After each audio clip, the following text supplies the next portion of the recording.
Last week we looked at Proverbs 5, 6 and 7. I started a series this year on wisdom for life, and Proverbs covers many topics from relationships to sexuality to money to all sorts of things, because God is interested in all of our life. God wants us to be a success in every area. No point having lots of money and have a family that's in chaos.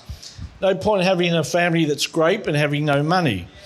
God wants to bless us in every area, and he's got a strategy and he's got wisdom for us so we will succeed in our life. God wants the best for us. And unfortunately for me, Proverbs 5 to 7 covers areas of sexuality. That was a joke.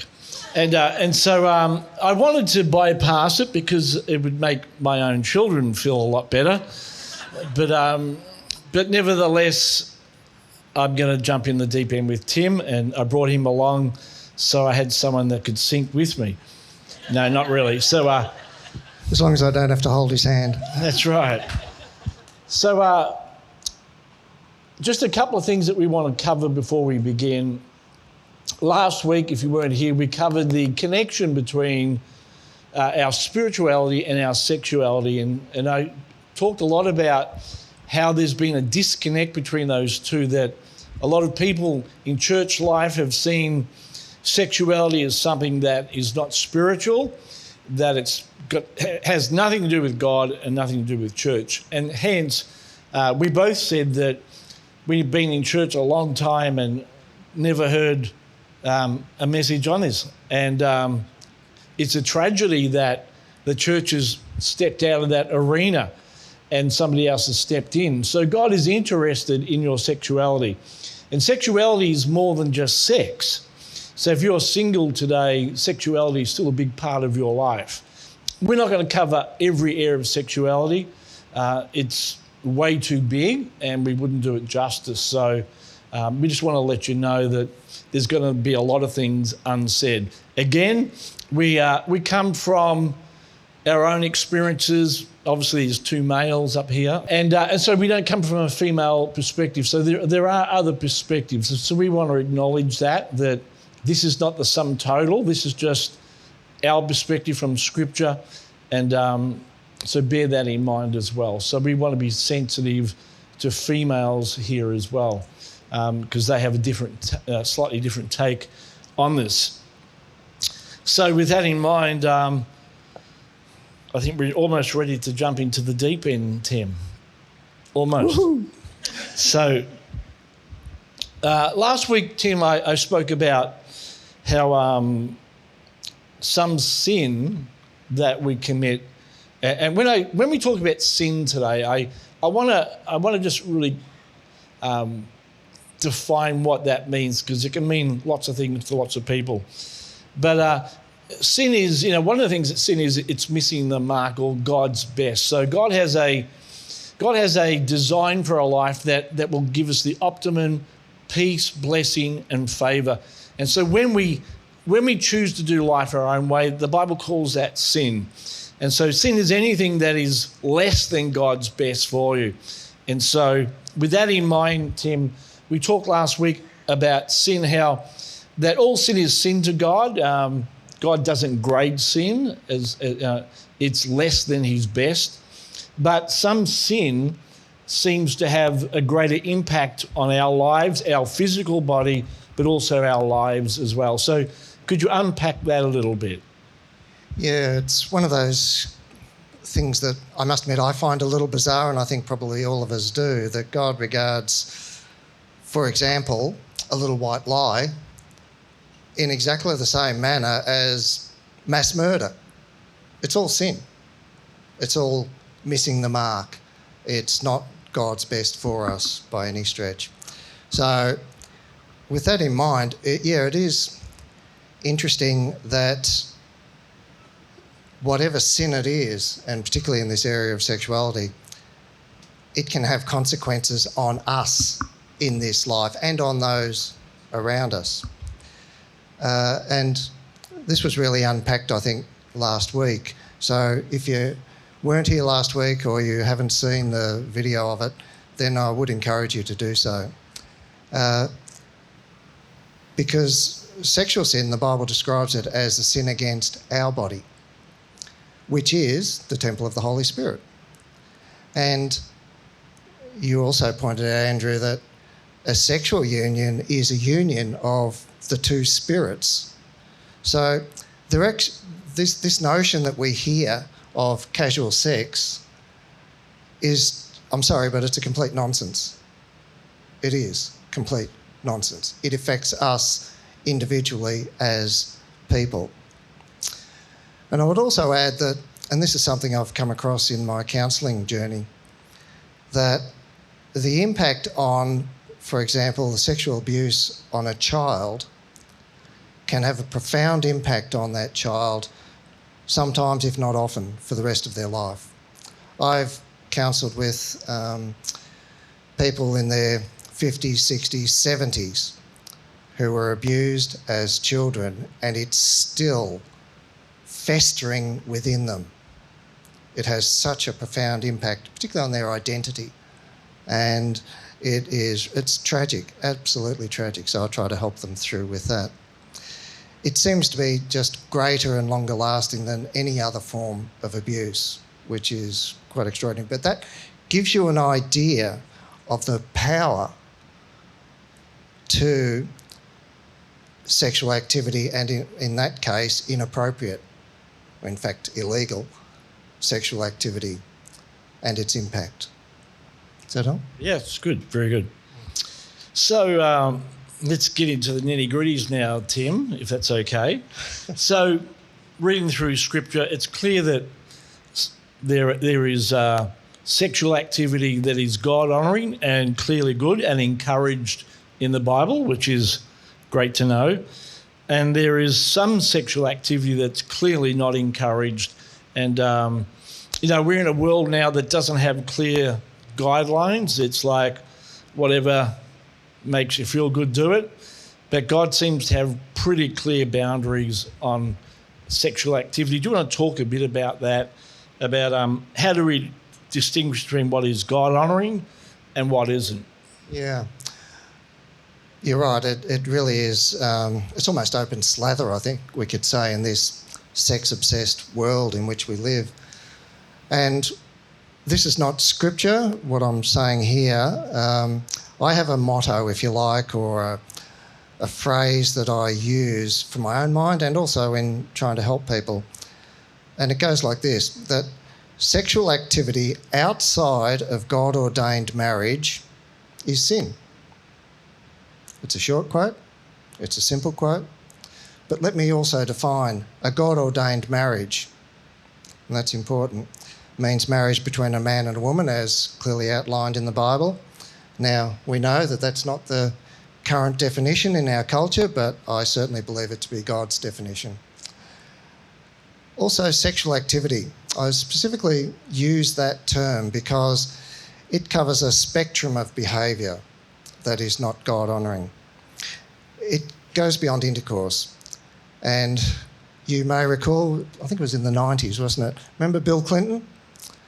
Do you remember his train wreck of an interview where he was trying to profess his innocence? And I won't try the accent. I did not have sexual relations with Miss Lewinsky. Well, from what we know about that sordid exercise in US politics, it didn't pass the pub test, and it certainly doesn't pass God's standards. It's worth, I think, defining a couple of words that are used within the Bible so that we understand just what they are. And that first one, of course, is adultery. Well, what is adultery? And that, according to what I understand the dictionary definition of adultery, and that is sexual activity with or as a married person with someone other than your spouse. So that's fairly clear. And the second one is fornication. When was the last time you heard the word fornication? I bet it's quite a while. Well, fornication, as used in the Bible, means sexual activity between unmarried people. to try and get a handle on this, I think it's worth understanding the nature of that sex drive that is intrinsic in all humans. Puberty brings a flood of hormones just raging through our bodies, both male and female.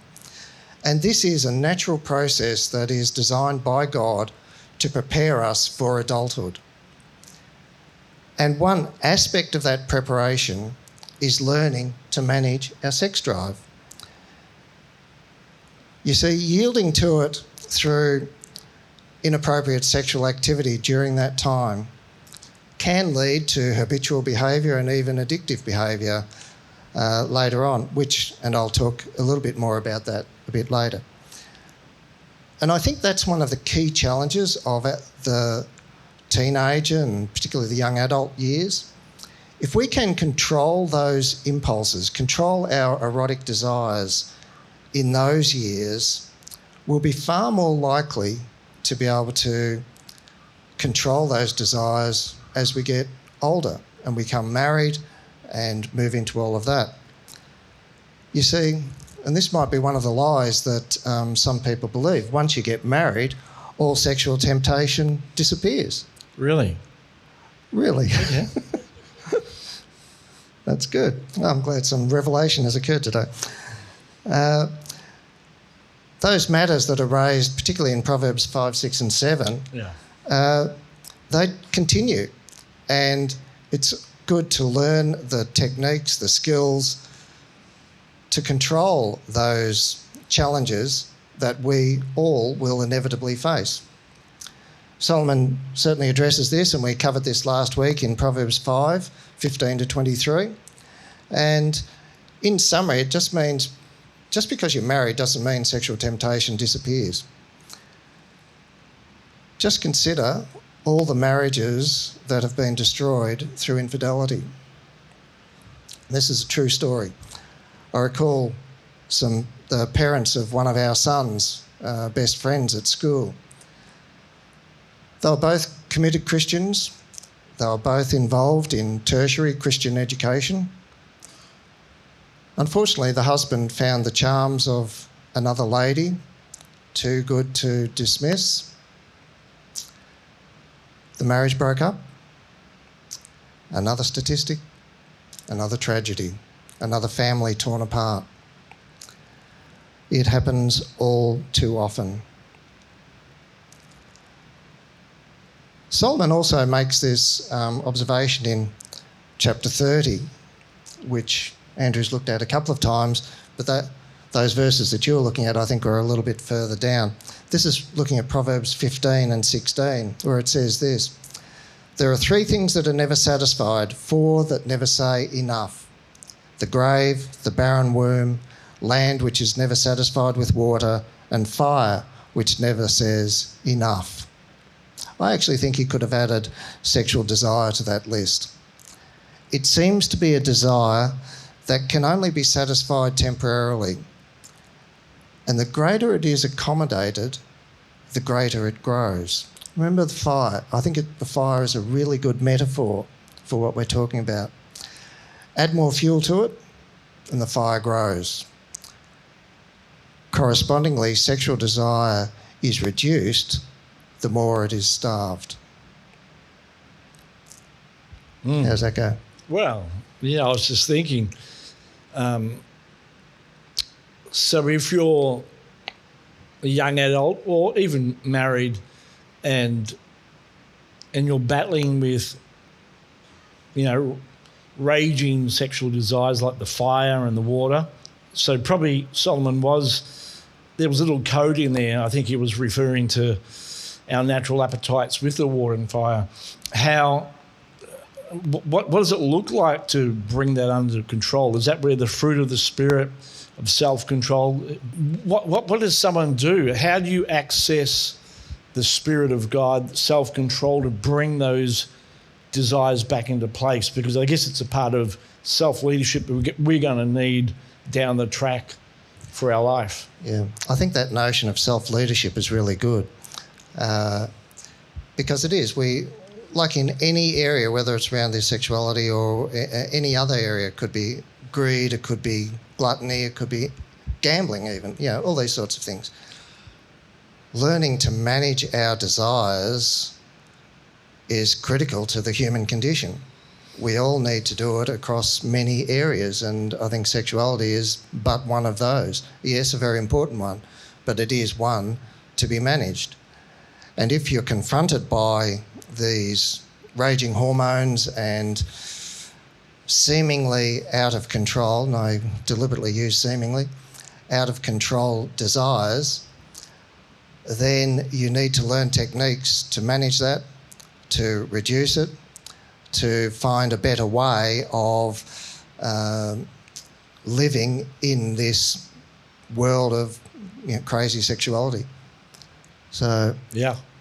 I was thinking about Job. I think it's Job chapter 30 or 31, where Job says, "I've made a covenant with my eyes that I would not sin against you." So there's some really practical things that we can do to not feed that fire.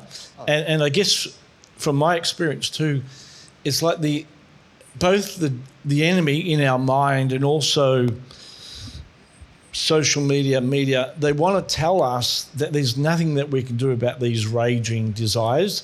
It's part of life and you just got to succumb, that there's no way that you can bring them unto leadership.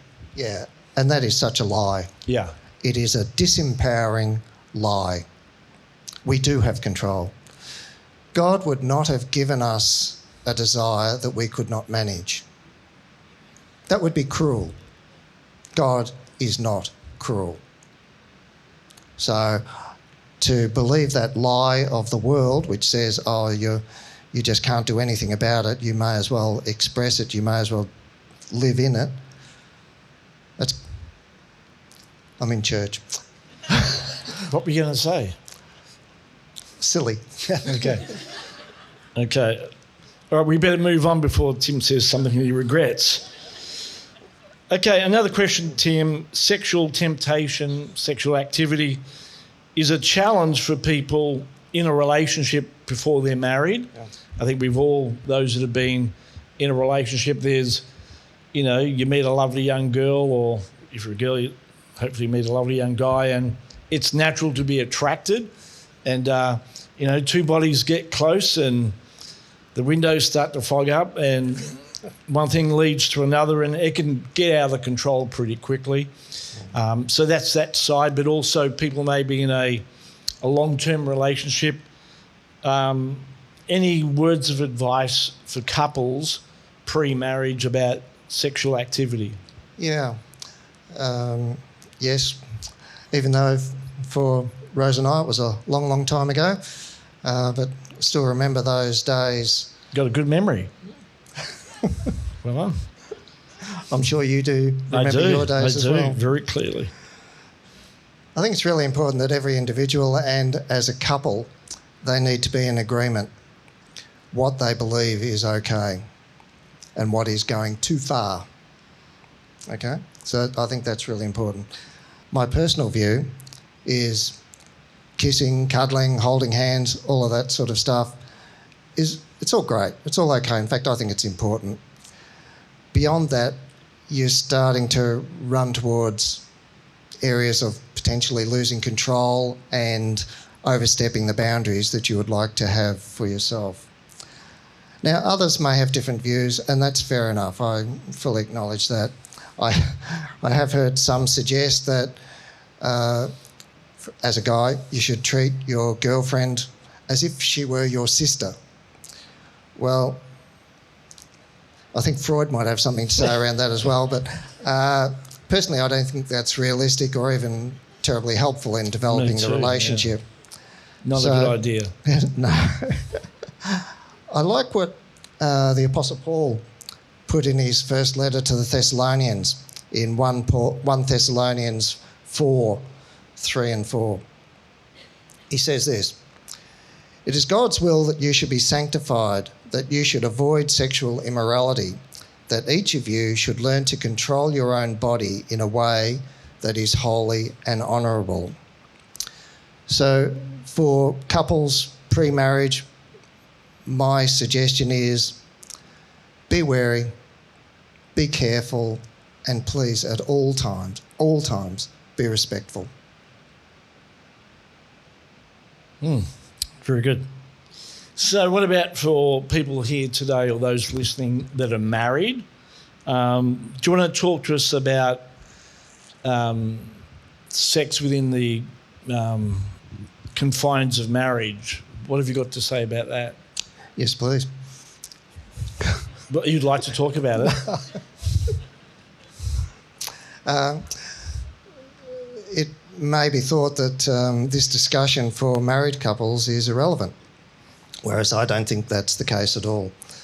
Because we're all sexual beings, and with that comes all the joy that it can bring and all the pain that it can bring when it is indulged outside of God's best for us.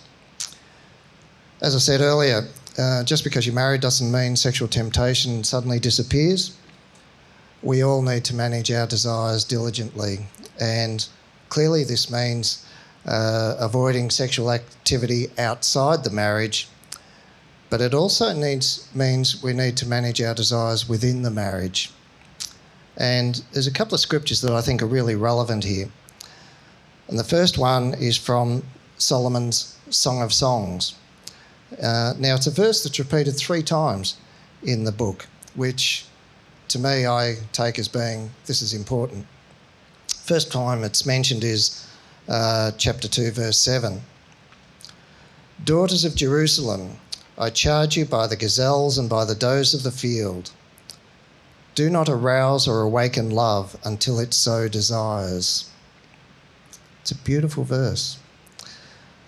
And to me, this implies that it's not one person's will to engage in sexual activity, but that both are to be willing participants. And the other verse that I think is really important, it's from Amos chapter 3, verse 3, where it says, "Do 2 walk together unless they have agreed to do so?" Because a marriage is a partnership of 2 willing and committed participants. And the how, the when, the where, the what of their sexual activity needs to be mutually agreed. The Apostle Paul also makes these observations in his first letter to the Corinthians, in first letter chapter 7, starting at verse 3. The husband should fulfil his marital duty to his wife, and likewise the wife to her husband. The wife doesn't have authority over her own body, but yields it to her husband. In the same way, the husband does not have authority over his own body, but yields it to his wife. Do not deprive each other, except perhaps by mutual consent and for a time, so that you may devote yourselves to prayer. Then come together again, so that Satan will not tempt you because of your lack of self-control. Now, there may be a number of circumstances that mean the husband and wife are unable to enjoy each other sexually to the extent that they might like. For example, this is an obvious example, I guess, a husband may work in a fly-in, fly-out situation, spend 2 weeks off in the back blocks of Western Australia and then come back for a week or 2. Obviously, during that 2 weeks away, one would expect there would be no sexual activity. As Paul said, by mutual consent for a limited time. But there also may be medical reasons that limit sexual contact, and we need to be sensitive to that. Once again, by mutual consent is the key. And understand, as we said earlier, sexual contact goes way beyond intercourse. Of course, physical intimacy reaches its fullest expression in sex, but it is certainly not limited to it. Is that all? Yeah, there's so many questions I could ask. I just don't know which ones. But obviously, from we both read on this topic, there's sexual relationships within the context of marriage can be both really healthy, but can be a source of frustration, misunderstanding, different expectations, how would you encourage couples to negotiate where there is different needs, different expectations? What would you say to them? Yeah, that's where that verse from Amos is really important. How can two walk together unless they are agreed? Learn to negotiate. Learn to negotiate. What does that look like? Can you give us a little bit of insight without going into too deep? It's actually very, very simple, but it's very, very profound. It's about proposition and counter proposition. In other words, and this can be around anything, not just around sex, but it's about offering your thoughts on a subject, allowing the other person to consider it, but also hearing their thoughts on the subject and you consider it. So it's giving voice to your thoughts, having them heard, and hearing the other person and understanding and appreciating what they are saying on the topic. Yeah. And so that's negotiation. It's a bilateral communication that must be equal. It's not dominated. It is about having the courage sometimes to express yourself in a manner that is real, that is open, and that is loving. Yeah. And I guess if you love each other, there will be some desire there to meet each other's needs. It says, Tim, that the marriage bed is undefiled.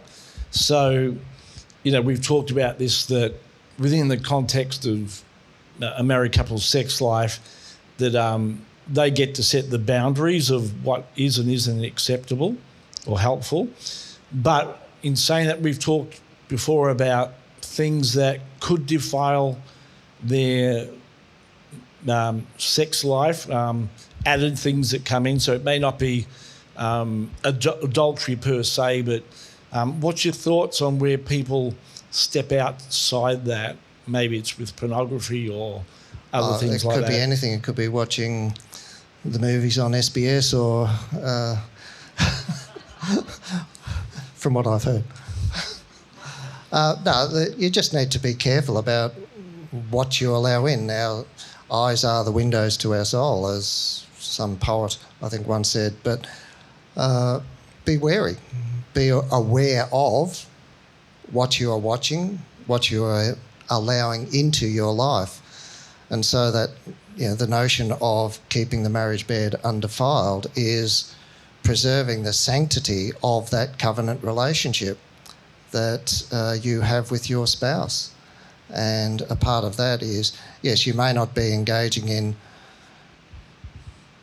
anything explicit with a third party, but the effect of getting involved in other areas it changes your thinking around, and that's I know we'll talk about it a little bit later about pornography and all that sort of stuff. It changes your thinking around sexuality and what is healthy and what is worthwhile, what is good. Yeah. Okay. What would you advise couples that they've chosen to live together? So I've experienced, throughout my years of pastoring, a number of couples that have come to me. They may have been saved for a long time or not, and they're in what we would call a de facto relationship. What advice would you give to them about their relationship and whether they should consider getting married? Yeah. Isn't it interesting how language changes? This used to be known as living in sin. And even to me, I rarely hear the term de facto relationships these days. It's almost taken as a given. And I'm aware of couples who've lived together in every respect as a married couple in a committed, exclusive, loving relationship for many, many years, yet without that marriage certificate. And there can be many reasons why they've not tied the knot. And some that I've heard, and no doubt there are many, many others. We can't afford it. for financial reasons, and I have heard of some weddings that cost an absolute fortune. Sorry, Andrew, you've got a couple of daughters there. Might be expensive in the future. But a registry office wedding and sort of an extended member of our family recently had a registry office wedding, and you can keep it very, very small and very, very affordable. It doesn't have to be the big elaborate show, not at all. Some have said it'll be easier to separate if this relationship doesn't work out. Well, understand that the hurt experienced by a broken de facto relationship can be just as severe as if they were married. And yes, the impact on any children involved is exactly the same. Exactly the same. It's interesting that the law of our land, I believe, now regards if the de facto relationship, I think it's over 12 months. I'm not sure if there's any lawyers in the house, but if it's over 12 months, the courts would regard that relationship as if they were married. That's actually what de facto means, as if it were. Therefore, any financial settlement or any child custody arrangements would be exactly the same as if they were married. I have heard people say, well, we don't know if we're compatible, so we'll give it a try. That try before you buy mentality seems to foster a lack of commitment to the relationship. And an interesting question to ask would be, how long does the experiment need to last? Sometimes they may struggle to answer that. Some might say, well, we just haven't got around to it. In other words, other priorities, other things have got in the way. I would ask the question, well, what can be more important than committing to your relationship before God, before your family and your friends? As I was considering this exercise, the thought occurred to me, an interesting one to ponder for all of us, I think. When in the eyes of God are you married? Is it when you say, I do before a celebrant? Is it when you consummate your relationship? Is it when you commit your life to your partner? Or is it all of the above? And frankly, I don't feel I can give a definitive answer. I think they're all factors. What I can say, however, is that if you believe you are committed to your partner, then why not get married to clarify your relationship? And I would say, similarly to dating singles, if you decide you are committed to your partner, then why not plan to marry before consummating your relationship? Very good. Now I can see a few questions are coming in, so I will try to facilitate that in a minute. But I wonder if you could just cover the area of pornography, and we've talked before about those caught in that and it's defiant, as opposed to those that are caught in that cycle, but it's something they're struggling with. We'll talk about some of those other issues later because it relates to some of the questions. But okay. Could you just focus now on the issue of pornography, both in marriage, outside marriage, and for those locked in that cycle? Sure. Yeah. Yeah, it's amazing that in our internet-connected world, how the porn industry was once hidden. It was something that was not before your face, such as it is now. You can access the porn through any internet-connected device. And the damage it causes, continue to cause throughout the world in terms of family breakdown, particularly individual shame and guilt, and distorted views of sexuality, as I mentioned just before. It's simply awful. It's simply tragic.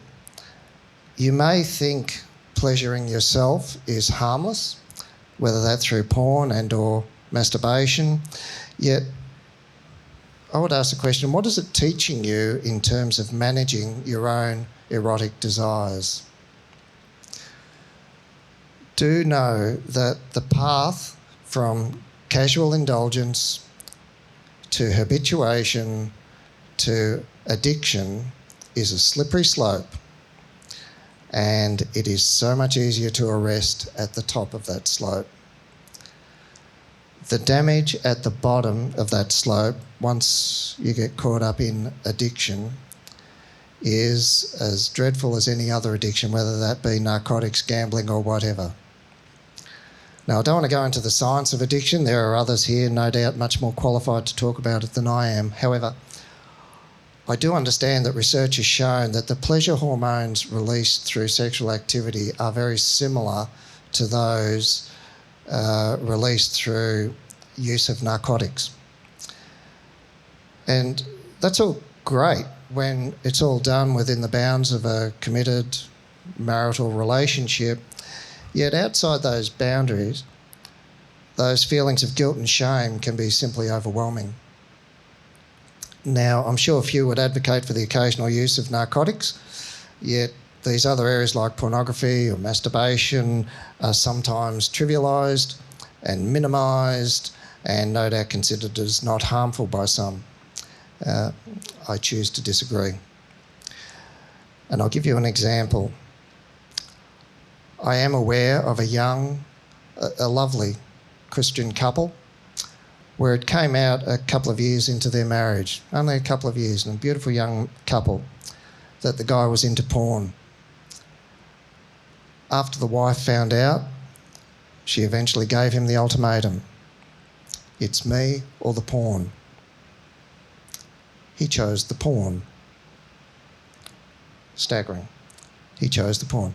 But that's the type of grip that it had on his life. They consequently separated and divorced. Yet another tragedy. Yet another tragedy. It's my understanding that that feeling of rejection and being cheated on is exactly the same with their spouse engaging in these sort of things like porn, etc., as it is as if they were having an affair.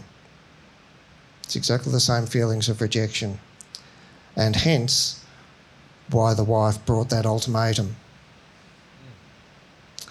I would suggest if ever you get caught up in this area, then ask yourself what you are thinking about. How do you think this behaviour is helping you to manage your erotic desires? How is it managing to meet your perceived need? And I say perceived need. Do you recognise it as a problem? What are you doing to manage it? What help are you getting? And like any addiction, trying to sort it out by yourself can be very, very, very difficult. If you need help, get help. One of the questions, Tim, that came in was, how would you suggest for married couples, particularly newly married couples, to overcome the difficulty about talking about sex in an open manner? Because obviously it can be challenging for people. Sure. First thought that comes to mind is recognise that sex is a gift from God. It has come from Him. And like any other gift, it's not something to shy away from, it's something to embrace. And to take it out of that realm of taboo, I guess is one term that could be used. Certainly for my generation, it was almost a sense of, well, we don't talk about that. So to make it more something that as a couple they can discuss openly, I spoke about negotiation, to be able to express their thoughts around it is really important, and to have the courage to do so. You're with the person who you love and you know loves you. Therefore, take the risk and express yourself. Yeah, and I would add to that if you're a newly married couple, your ability to communicate will develop. So particularly for a Christian couple, you haven't talked the ins and outs of everything to do with sex. And so, just because you get married one day, there's not a switch that's flicked. So you're going to have to develop in that. And hopefully if you've been married for 20 years, you're far more comfortable sharing your sexual needs than the first day of your marriage. So I would say to whoever wrote that give it time, and there's no perfect answer. You're dealing with people's, it depends on your background. One person may have had, forms of abuse or whatever. There could be all sorts of things. So you've got every marriage is unique. So you've got to work through your issues together, love each other. And I would say to that person who wrote about, newly married, give it time. I believe that your sex life should become better the longer that you're together, because you understand each other better. So that's how I would answer that. Another one, how do you deal with different sexual drives, especially later in life in marriage? I think I covered that before, which is how do two walk together unless they are agreed? Learn to negotiate. Develop that skill of expressing your needs and hearing the other person's perspective on the matter. It's something to be discussed. It's something that your thoughts are every bit as valid as their thoughts. It's not my way or their way. It's about a coming together of how you're going to live in this environment. So I think, learn to negotiate. Yeah. Here's another they're great questions, by the way, so keep them coming. Can you be forgiven for habitual sexual sin? I can answer this. Yes. 100%. And, in the middle, I tell people that one of the biggest hindrances to getting free is the whole thing of shame. And so when you understand that, and I've preached about this, that God loves you in the middle of your sin, so you could be in some form of sexual sin, and God's not turning his back on you. So absolutely, because if you can't be forgiven during your sin, then how do you ever manage to get back to God? He's in the middle, because, I use that analogy that Jesus cried out, "My God, why have you forsaken me?" And the earth went dark. And that was man's perspective, but the psalmist shows us that God had not turned his back on Jesus.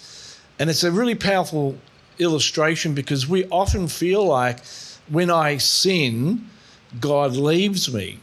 And I was taught that as a kid, that when you sin, God turns his back on you, he leaves, and all the best, you come back to God.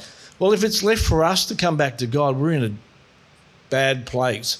And I would say to you that God is in there in the midst of your sin, and he will never leave you or forsake you.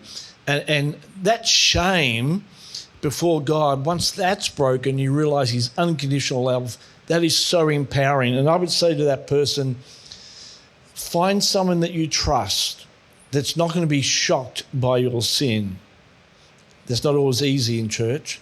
But find someone that loves you, that will work through that journey with you. So the short answer is 100%. Sexual sin is not the unforgivable sin. It has impact on your life, but yes, God has forgiven you, and that's the key. So another one, Tim.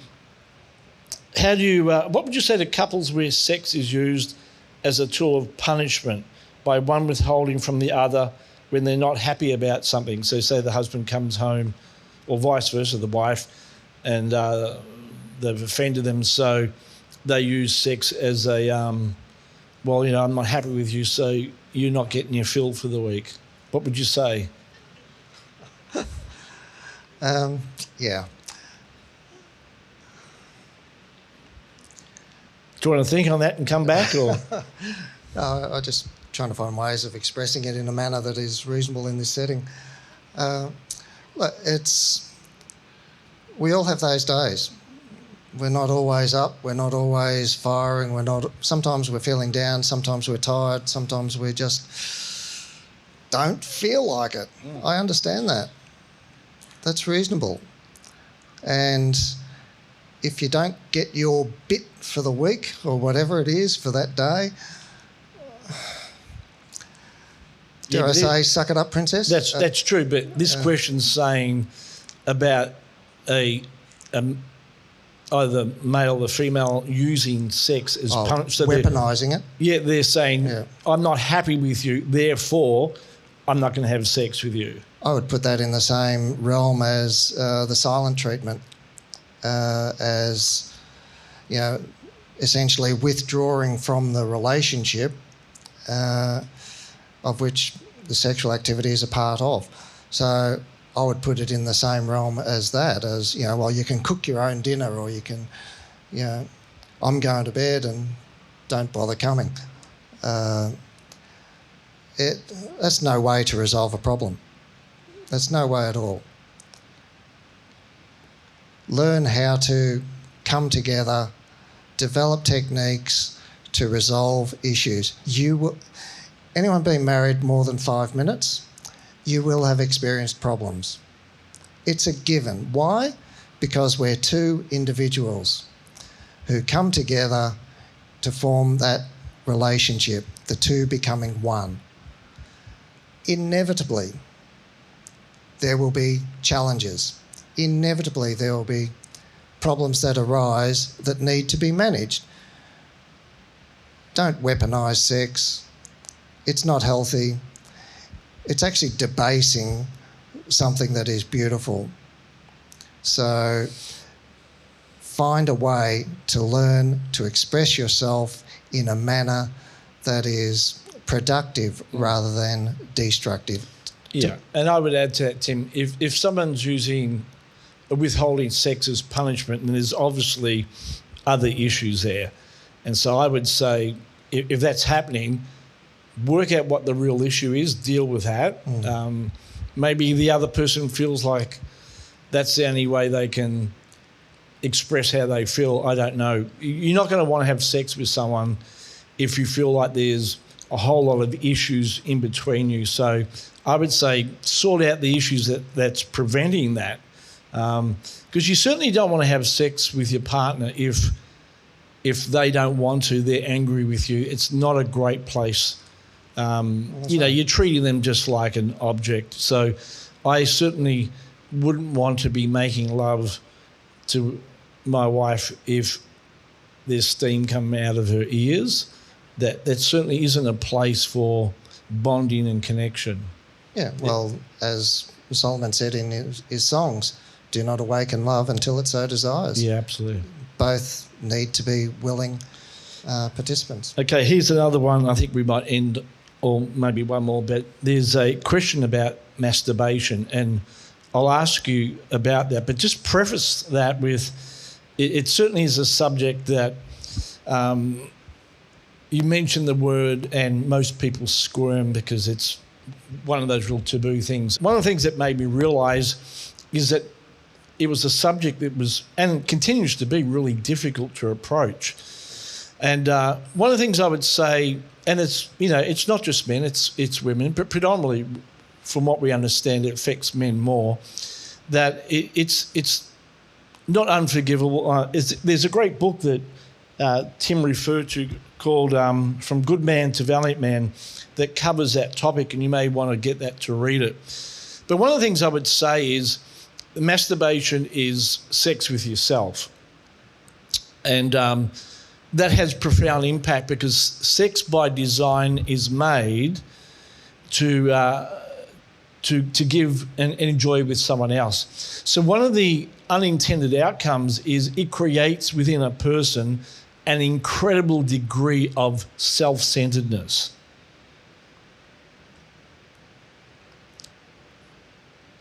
Because you've become the giver and the reciprocator of love, and it actually turns that on yourself. So it has a really destructive measure. And the other thing it does, it's a fire that's really hard to put out.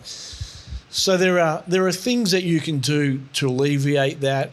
I know it's difficult because God gives you, particularly for men, He gives a man a fire. And I said fire is great in a fireplace, but outside of that, it can become incredibly dangerous. But as Tim alluded to before, what will happen too is the enemy will tell you that it's a desire or a thing that you cannot control. Yeah. And that's nonsense. Yeah, it's a lie. And it's not true. And here's the thing, don't think that marriage will fix it, because it won't.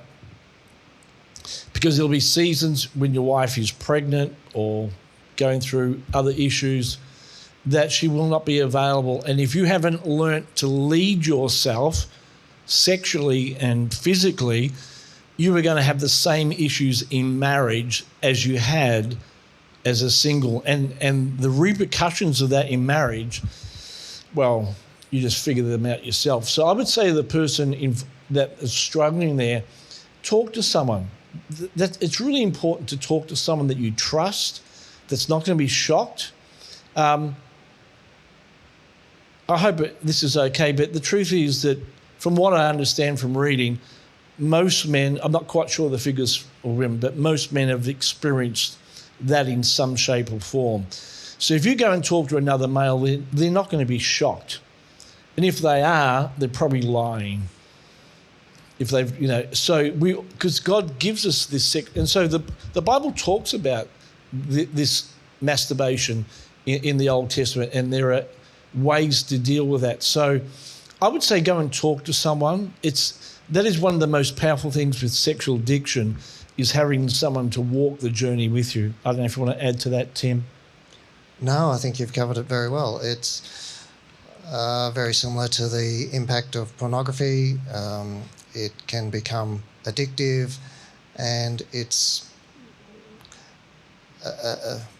something that needs to be managed, needs to be controlled, and it provides a distorted view of sexuality, a distorted view of how sex is actually operation.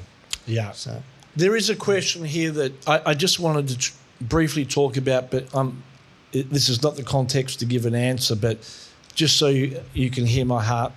There's a couple of questions that have come up about people who have experienced sexual abuse or harassment in their childhood or even in their adulthood, and how it affects their marriage. And that is a very powerful thing to talk about. Joyce Meyer, we talked about her privately. She went through some pretty horrific sexual abuse with her father that she talks about, and how it impacted her relationship with her first husband and also with her current husband. And so I want to acknowledge that does have a profound impact on your sexuality and how you engage in sex as a married couple. So this is not the context to sort of unpack that, but I would say if you're looking for answers, there are really good resources out there. And I just want to say this, you can be healed and made whole from any sexual addiction or sexual abuse. God is the healing God. It's not the one thing that cannot be healed. I believe that with all my heart. And I always refer to Joyce Meyer because I think she's like the trophy person of redemption, that God can take someone that's been so badly mistreated and make them whole and then use them as a vehicle to be a blessing to others. Yeah. Oh, look, totally agree. And yeah, learning how to trust again is really important, and learning how to forgive is also really important. So there's a lot of factors in there, and in those situations, then I would suggest find somebody, as Andrew said, who you can talk to about it. It's not a one quick prayer and everything's sorted. God does work miraculously, I certainly believe that, but normally there's a situation where you need to work through it as a process.